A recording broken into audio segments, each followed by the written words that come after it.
Back to touring cinemas. இன்னைக்கு first lime லைட்ல Bigg Boss என்னன்னு பாத்துடலாமா?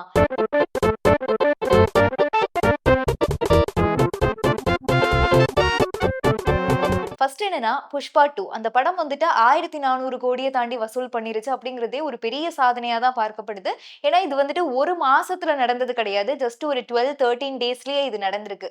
இப்படி இருக்கிற சூழ்நிலையில அமெரிக்கால $13 மில்லியன் வசூல் செஞ்சிருந்துச்சு அப்படிங்கிறதே இன்னும் ஒரு பெரிய ஹைப்பை கொடுத்திருந்துச்சு. ஆனா மீன்வைல் இப்ப நான் சொல்ல போற விஷயத்தை கேட்டீங்கன்னா எப்படி அப்படி என்ன அந்த படத்துல இருக்கு அப்படிங்கிற உண்மையிலேயே ஒரு பெரிய எக்ஸைட்மெண்ட் உங்களுக்கு வர வாய்ப்பு இருக்கு. என்னன்னு கேட்டீங்கன்னா ஹிந்தில மட்டுமே இதுவரைக்கும் புஷ்பா 2 600 கோடி ரூபாய் வசூல் செஞ்சிருக்கு.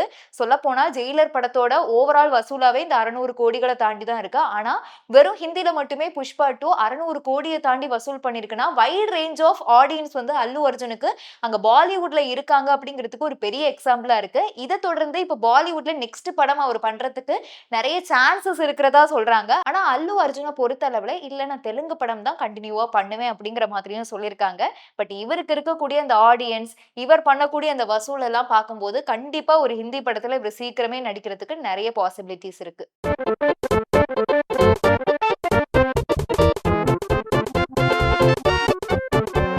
அடுத்த செக்மெண்டா மினி அப்டேட்ஸ் என்னன்னு பாத்துடலாமா?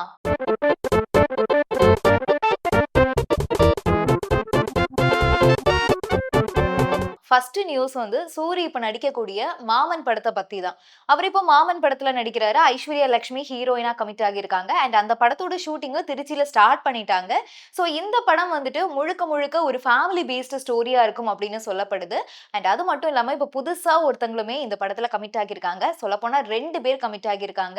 இந்த மாமன் படத்துல ராஜ்கிரண் ஒரு முக்கியமான ரோல்ல நடிக்கிறாரா. அண்ட் அதை தாண்டி சுவாசிகா சூரிக்கு அக்காவா நடிக்க போறாங்களாம். சுவாசிகா லப்பர் பந்துல அட்டகத்தி தினேஷ்க்கு ஜோடியா நடிச்சிருந்தாங்க. அந்த படத்துல அவங்களோட நடிப்பு பயங்கரமா பாராட்டப்பட்டுச்சு. நிறைய பேர்கிட்ட அவங்களுக்கு ஒரு நல்ல ஒரு வரவேற்பையுமே ஏற்படுத்தி கொடுத்திருந்துச்சு. இப்போ அந்த படத்தை தொடர்ந்து அடுத்ததா சூரிக்கு அக்காவா இந்த படத்துல கமிட் ஆகியிருக்காங்க. இதுல சுவாசிகாவுடைய மகனா நடிக்கக்கூடிய அந்த நபருக்கும் சூரிக்கும் இருக்கக்கூடிய அந்த ஒரு பிணைப்பை பத்தி தான் மாமன் படத்துல முழுக்க முழுக்க காட்டுவாங்க. சோ இது கம்ப்ளீட்டா ஒரு ஃபேமிலி டிராமாவா இருக்கும் அப்படின்னுமே சொல்லப்படுது. ஆக்டர் கார்த்தி அடுத்து எந்த படத்துல நடிக்கிறாரு அப்படிங்கறதான் ஒரு ரொம்ப நாளா ஒரு பெரிய குவெஸ்டினாவே இருக்கு. அவர் வந்து இப்போ சர்தார் 2 அப்புறம் வா வாத்தியார் படங்கள் எல்லாம் நடிச்சிட்டு இருக்காங்க. இந்த வா வாத்தியார் படம் பிப்ரவரி அப்போ ரிலீஸ் ஆகும் அப்படின்னு சொல்லப்படுது. அண்ட் சர்தார் 2 பொறுத்தளவுல ஜூன் மாதத்துக்கு அப்புறமா ரிலீஸ் ஆகும் அப்படின்னுமே சொல்றாங்க. சோ இப்படி இருக்கிற நேரத்துல கார்த்தியோட 29th பிலிம் யார் எடுப்பாங்க அப்படிங்கிற ஒரு குவெஸ்டினுமே இருக்கு. ஆனா அவரோட 29th பிலிம் வந்து கண்டிப்பா இந்த ராமேஸ்வரம் பேஸ் பண்ண ஒரு ஸ்டோரியா இருக்கும்னு ஒரு அப்டேட் மட்டும் இப்போதைக்கு கிடைச்சிருக்கு. இயக்குனர் யாரு அப்படிங்கிறது இன்னுமே வந்து கரெக்டா தெரியலனாலும் அவரு ராமேஸ்வரத்தை பேஸ் பண்ண ஒரு கதையில தான் நடிக்க போறாரு. 1960 அந்த காலகட்டத்துல ராமேஸ்வரத்துல நடக்கக்கூடிய ஒரு முக்கிய சம்பவத்தை பேஸ் பண்ணி தான் இந்த படத்தோட கதை இருக்கும் அப்படின்னு சொல்லப்படுது. சோ மேபி இது கிட்டத்தட்ட ஒரு பீரியோடிக்கல் பிலிம் மாதிரி போகிறதுக்குமே வாய்ப்பு இருக்கு. அண்ட் கார்த்தி எப்பவுமே அவருக்கு கொடுக்கக்கூடிய கேரக்டரை ரொம்பவே அழகா பண்ணுவாரு. அந்த படத்துல வந்து ஒரு மாசா கிளாஸான ஒரு ஹீரோவா வராரா, இல்ல ஒரு பீரியோடிக்கலா வரக்கூடிய ஒரு சீக்வன்ஸ்ல நடிக்க போறாரா, இல்ல கம்ஃபர்டிங் கேரக்டரா வர போறாரா அப்படிங்கிறது தெரியல. நேத்துக்கு வணங்கான் படத்தோட ஆடியோ லான்ச் நடந்துச்சு. அண்ட் மீன்வைல் பாலா இண்டஸ்ட்ரிக்கு வந்து 25 வருஷம் ஆகுது. அதுக்கான ஒரு நிகழ்ச்சியுமே நடத்தப்பட்டுச்சு. இந்த ஒரு நிகழ்ச்சிக்கு சூர்யா அண்ட் விக்ரம் வருவாங்களா வரமாட்டாங்களாங்கிறது தான் ஒரு குவெஸ்டினா ஆல்ரெடி இருந்துச்சு.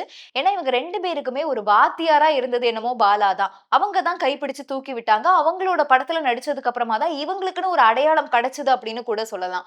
விக்ரமுக்கு ஒரு சேது படம், சூர்யாவுக்கு ஒரு நந்தா படம், இவங்க 2 பேருக்கும் சேர்ந்து இன்னைக்கு கூட கிளாஸா இருக்கக்கூடிய பிதாமகன் படம், இப்படி நல்ல நல்ல படைப்புகளை அவர் கொடுத்திருக்காரு. சோ அவருக்கான ஒரு பாராட்டு விழாவுமே நடந்திருக்கு. சோ இந்த ஒரு நிகழ்ச்சிக்கு சூர்யா வந்திருக்காரு. சூர்யா வந்தது மட்டும் இல்லாம கைப்பிடிச்சு நடந்திருக்காங்க அப்படிங்கிறது தான் ஓகே, இவர் பழசு எதுவும் மறக்கல, இவங்களுக்குள்ள எந்த பிரச்சனையும் இல்ல அப்படிங்கிறது நிறைய பேருக்கு புரிஞ்சிருக்கு. ஏன்னா வடங்கான் படத்துல முதல்ல சூர்யா தானே நடிக்க இருந்தாரு. அந்த படத்துல சூர்யாவை ரொம்ப டார்ச்சர் பண்ணாரு இவரு. அதனாலதான் வந்துட்டு சூர்யா அந்த படத்தை விட்டு விலகினாரு. இந்த மாதிரியான ஒரு டாக்ஸ் எல்லாம் இருந்துச்சு. ஆனா அது எல்லாமே போய் அப்படிங்கிற மாதிரி நேத்திக்கே அவங்க 2 பேரும் ஒன்னா கைப்பிடிச்சு நடந்திருக்காங்க. அண்ட் அது மட்டும் இல்லாம சிவகார்த்திகேயனுமே இந்த ஒரு நிகழ்ச்சிக்கு வந்திருக்காங்க. சிவகார்த்திகேயன் வந்ததுக்கு ஒரு முக்கியமான காரணம் அருண் விஜய்க்காக அவர் வந்திருக்காரு. சோ இவங்க 2 பேரும் இந்த ஒரு நிகழ்ச்சிக்கு வந்ததுனால, அடுத்து சிவகார்த்திகேயன் ஒருவேள பாலா படத்துல பண்றதுக்கு வாய்ப்பு இருக்குமா? அப்படிங்கிற ஒரு கேள்வியுமே வந்திருக்கு. நெக்ஸ்ட் அப்டேட் என்னன்னா, சிவகார்த்திகேயன் இப்ப ஏ.ஆர். முருகதாஸ் படத்துல நடிச்சாலுமே, அவருடைய புறநானூறு படத்த பத்தி தான் ஒரு அதிகமான எக்ஸைட்மென்ட் இருக்கு அப்படின்னு சொல்லலாம். ஏன்னா, சுதா கொங்காரா கூட ஒரு படம் அப்படிங்கும்போது, அது நிச்சயமா ஒரு நல்ல கதை, இல்ல ஒரு நல்ல கன்டென்ட் இருக்கக்கூடிய ஒரு படமா தான் இருக்கும் அப்படிங்கிறதுல எந்த டவுட்டுமே இல்ல. அண்ட் அது மட்டும் இல்லாம இந்த புறநானூறு படத்துல அதர்வா, ஜெயம் ரவி இப்படி ஒரு பெரிய கேஸ்டிங் இருக்கிறதுனாலயே வேற லெவல்ல படம் இருக்க போகுது அப்படிங்கிற மாதிரி தோணுது. சோ இப்படி இருக்கிற நேரத்துல இந்த கேஸ்டிங்ல இருக்கக்கூடியவங்களுக்கு என்ன சம்பளம் அப்படிங்கிற ஒரு கேள்வியுமே இருக்கும் இல்லையா? சிவகார்த்திகேயனுக்கு இந்த படத்துக்கு 75 கோடி ரூபாய் முதல்ல சம்பளமா பேசினாங்களாம். ஆனா அவ்வளோலாம் முதல்ல குடுக்க முடியாது. நீங்க 50 கோடி சேலரி வாங்கிக்கோங்க. அதுக்கப்புறம் இருக்கக்கூடிய இந்த வசூல பொறுத்து அதுல ஒரு குறிப்பிட்ட ஷேர் தரோம் அப்படின்னு தயாரிப்புல இருந்து பேசியிருக்காங்க. அண்ட் அது மட்டும் இல்லாம ஜெயம் ரவி இந்த படத்துல நடிக்கிறதுக்காக அவருக்கு 8 கோடி ரூபாய் சம்பளமா பேசப்பட்டிருக்கு. முதல்ல 5 கோடி ரூபாய் பேசியிருந்தாங்க. அதுக்கப்புறம் கொஞ்சம் பேசி கன்வின்ஸ் பண்ணி 8 கோடி வாங்கியிருக்காங்க. அண்ட் அவருக்குமே வந்து இந்த படத்தோட வெற்றியில ஒரு குறிப்பிட்ட ஷேர் இருக்கும் அப்படின்னு சொல்லப்படுது.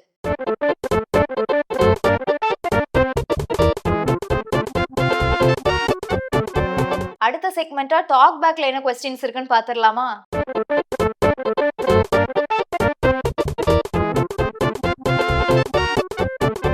சோ ஃபர்ஸ்ட் கொஸ்டின் என்னன்னா, விடுதலை 2ல யாருக்கு இம்பார்ட்டன்ஸ் அதிகமா இருக்கு அப்படின்னு கேட்டிருக்காங்க. நாளைக்கு விடுதலை 2 ரிலீஸ் ஆக போகுது. இந்த விடுதலை 1 பொறுத்தளவுல சூரிக்கு நிறைய இம்பார்ட்டன்ஸ் இருந்துச்சு. விஜய் சேதுபதி கம்மியான இடங்கள்ல மட்டும் தான் வருவாரு. ஆனா விடுதலை 2 பொறுத்தளவுல சூரி எந்த அளவுக்கு விடுதலை 1ல வந்தாரோ அதே அளவுக்கு விஜய் சேதுபதி நிறைய போர்ஷன்ஸ்ல வருவாரு. அவரை பத்தி தான் ஸ்டோரி ஃபுல்லாமே இருக்கும். அண்ட் அவருடைய லவ் ஸ்டோரி ரொம்பவே கியூட்டா இருக்கும் அப்படிங்கிற மாதிரி சொல்லியிருக்காங்க.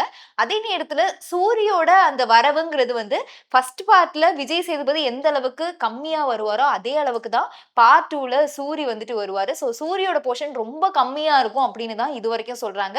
பட் படம் ரிலீஸ் ஆனாதான் தெரியும். செகண்ட் கொஸ்டின் என்னன்னா, சிம்பு படங்கள்ல நடிக்கிறாரா இல்லையா? இது எல்லாருக்குமே இருக்கக்கூடிய ஒரு டவுட்டா தான் இருக்கு. ஏன்னா சிம்புவை பொறுத்தளவுல அடுத்தடுத்த படத்துல கமிட் ஆகிட்டாருங்கிற ஒரு அப்டேட் மட்டும் வருதே தவிர, அதை தாண்டி அவருக்கு ஷூட்டிங் போனாரு, இந்த இடத்துல ஷூட்டிங் ஸ்டார்ட் ஆகிருச்சு அப்படிங்கிற ஒரு அப்டேட் வந்த பாடே இல்ல. இப்போ சிம்புவை பொறுத்தளவுல பார்த்தோம்னா தக்லீஃப் படத்தோட ஷூட்டிங்க முடிச்சிருக்காரு. ஆனா அதுக்கு அடுத்ததா இவரு ஜிவிஎம் படத்துல நடிக்க போறாருன்னு ஒரு அப்டேட் வருது. அது தவிர அஸ்வத் மாரிமுத்து இயக்கத்துல ஒரு படத்துல நடிக்க போறாருன்னு ஒரு அப்டேட்.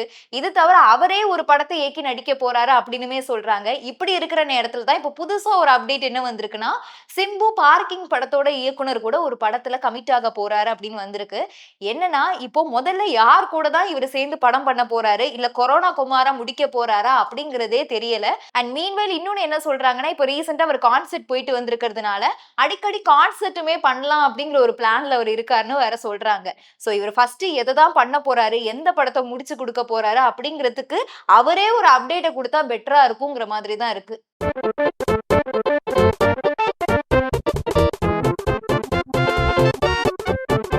சோ இன்னைக்கான கொஸ்டின்ஸ் இதெல்லாம் தான். உங்களோட கொஸ்டின்ஸை கமெண்ட் டவுன் பண்ணுங்க. அதுக்கான ஆன்சரை நான் நாளைக்கு சொல்றேன். நாளைக்கு இன்னும் நிறைய அப்டேட்ஸோட உங்களை வந்து சந்திக்கிறேன். Until then, bye from Ashwandita.